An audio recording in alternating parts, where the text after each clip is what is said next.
Capítulo 2. A guerra que o céu nunca esquecerá. O céu já não era mais o mesmo. Aquele lugar de harmonia perfeita agora se tornara um campo de batalha silencioso, mas carregado de tensão.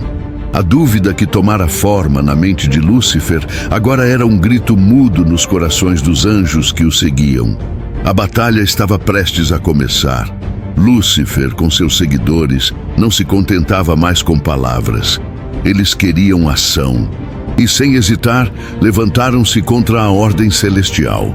Mas o confronto não foi imediato. Não, a batalha que estava prestes a explodir nas entranhas do céu já tinha sido gestada muito antes. O que tornava a guerra tão intensa, tão cheia de significados, era o que estava em jogo, o próprio equilíbrio da criação. O céu, como sempre fora, era perfeito. Mas sua perfeição só existia porque estava sustentada pela harmonia da ordem divina. Agora, aqueles que duvidavam dessa ordem queriam tomá-la. Queriam derrubar o próprio trono de Deus, não com força bruta, mas com um embate filosófico que se tornaria uma guerra de dimensões cósmicas. As forças de Lúcifer se reuniram como nuvens escuras no horizonte. Miguel, o líder dos leais, percebeu a iminência da batalha. Ele sabia que os anjos que estavam com Lúcifer não eram mais os mesmos. Alguns, antes fiéis e puros, agora estavam cegos pela promessa de liberdade. E ainda assim, a maioria não compreendia o peso da escolha que estava sendo feita. Miguel, com seu olhar sereno mas firme, convocou os leais para a guerra. Eles sabiam que não estavam lutando apenas por uma causa, mas pela própria essência da criação. O céu não era mais um lugar seguro. Ele havia se tornado um campo de batalha, mas uma batalha não apenas física. Cada golpe, cada movimento era uma declaração de lealdade ou traição. A guerra não se desenrolava apenas em dimensões visíveis. Era uma guerra espiritual, onde cada ser tinha que escolher, permanecer fiel ao Criador ou seguir a voz da rebelião que oferecia poder e liberdade à custa da própria essência divina. A luta começou silenciosa, como uma tempestade prestes a se soltar. Os primeiros a atacar foram os mais fervorosos seguidores de Lúcifer.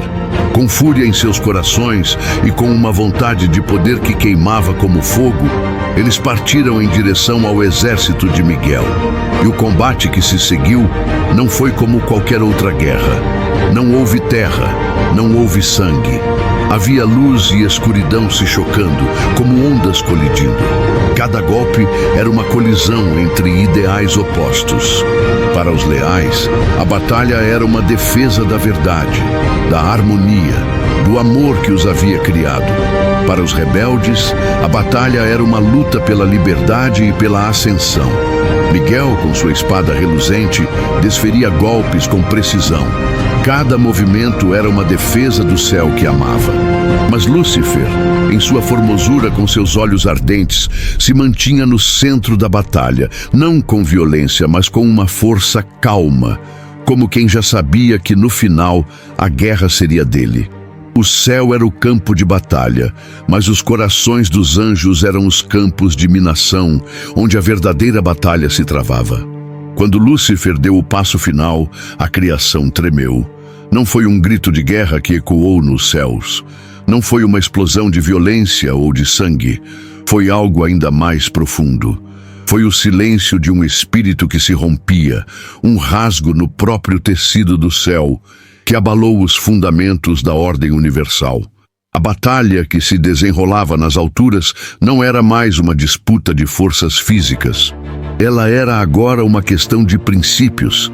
A liberdade que Lúcifer buscava, a liberdade pela qual ele e seus seguidores estavam dispostos a se rebelar, era uma ideia que se espalhava como uma praga pela ordem celestial. Cada anjo que se virava contra o Criador estava lançando uma sombra sobre o céu. Miguel, com sua espada de luz, sabia que a luta havia ultrapassado os limites da razão. O que estava em jogo agora não era apenas a sobrevivência de um reino celestial, mas a própria natureza da liberdade. A liberdade que Lúcifer desejava não era a liberdade de criar, de amar ou de ser fiel.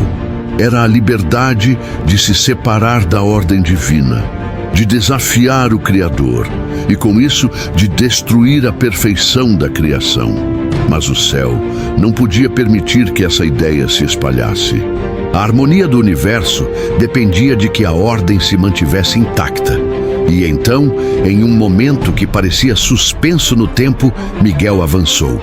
Lúcifer se preparava para o golpe final, um golpe que derrubaria o trono de Deus quando algo inesperado aconteceu. Os anjos rebeldes começaram a recuar, mas não por medo. A mudança no ar era palpável. O céu, com sua perfeição imutável, parecia estar se curvando diante da força da rebelião. A luz que emanava de Miguel começou a oscilar e, de repente, uma força sem igual se desprendeu de Lúcifer. Ele não era mais o anjo belo e sábio que fora criado. Ele não era mais a criatura que desejava poder. Ele se tornara a própria representação da rebelião, da negação da ordem divina. Narrador, tom grave e impactante. Em um instante, o céu foi rasgado. Como um raio cortando o horizonte, o corpo de Lúcifer foi lançado para fora da presença de Deus, com uma força tão devastadora que nenhum ser celeste pôde resistir. O céu não só tremeu, mas foi atravessado por uma explosão de luz e trevas, como se o próprio fundamento do universo tivesse sido abalado. A queda foi instantânea, mas suas repercussões durariam para sempre. Lúcifer, o mais belo entre os anjos, agora se via expulso do céu. Seu orgulho, sua vaidade, seu desejo de poder haviam o condenado a um destino sombrio, para sempre afastado da luz divina. E com ele, os anjos que seguiram seu chamado caíram, não apenas em uma queda física, mas em uma escuridão espiritual sem fim. A visão de Lúcifer caindo como um raio para as profundezas da terra era um espetáculo que nenhum ser celeste jamais esqueceria. Ele era agora o símbolo da derrota, mas, ao mesmo tempo, da eterna resistência à ordem do Criador.